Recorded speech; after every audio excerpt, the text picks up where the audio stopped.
ടോർച്ചറാണിത്. എല്ലാവരും കൂടി മാറി മാറി ഇങ്ങനെ. ഇതൊരു തരം ഇമോഷണൽ ബ്ലാക്ക്മെയിലിംഗ് ആണ്. നീ ഇങ്ങനെ സിംഗിൾ ആയിട്ടിരിക്കുന്നതുകൊണ്ട് അവർക്ക് ഈസി ആയിട്ട് ആക്സസ് ചെയ്യാൻ പറ്റുന്നത്. അതില്ലാണ്ടാവണമെങ്കിൽ ബെറ്റർ യു ഗെറ്റ് മാരിഡ്. വിവാഹം കഴിഞ്ഞാ നിന്നെ ഇങ്ങനെ വിളിച്ച് ശല്യം ചെയ്യാനോ നിന്റെ അടുത്തേക്ക് വരാനോ ആർക്കും കഴിയില്ല. അതൊന്നും വേണ്ട. ഈ പ്രശ്നങ്ങളൊക്കെ അറിഞ്ഞ എന്റെ ജീവിതത്തിലേക്ക് ഇനി ആര് വരാനാ?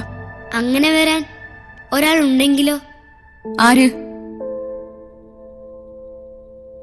എന്റെ ഈ പ്രശ്നങ്ങളൊക്കെ ആരാ വലിച്ച് തലയിൽ വെക്കണേ? അതൊക്കെ വലിച്ച് തലയിൽ വെക്കാൻ ഇഷ്ടമുള്ള ആളാണെങ്കിലോ? നീ ഒന്നും മിണ്ടാതിരിക്കുന്നുണ്ടോ? അങ്ങനെ ഒരാളുണ്ട് ആന്റി, ആര്യയുടെ പപ്പ. മമ്മി ഇഷ്ടാണ്, മമ്മിയുടെ എല്ലാ കാര്യം അറിയുകയും ചെയ്യാം. അതാ ഭാസ്കർ മുതലാളിയല്ലേ? അയാളാണെങ്കിൽ നിനക്കൊന്നും പേടിക്കാൻ വേണ്ട, എല്ലാം അയാൾ നോക്കിക്കോളും. നിനക്ക് എന്താ രസ്യ? ഒരു ഭാസ്കര മുതലാളി. മമ്മി, പപ്പയ്ക്ക് എന്തോ ഒരു കുഴപ്പം? അവിടെ ഇങ്ങനെ പോയി ഇരിക്കുന്നുണ്ടോ നീ? ചെറിയ വായില് വലിയ വർത്താനം പറഞ്ഞോണ്ട്. അല്ല, അവള് പറഞ്ഞതിലും കാര്യമുണ്ട്.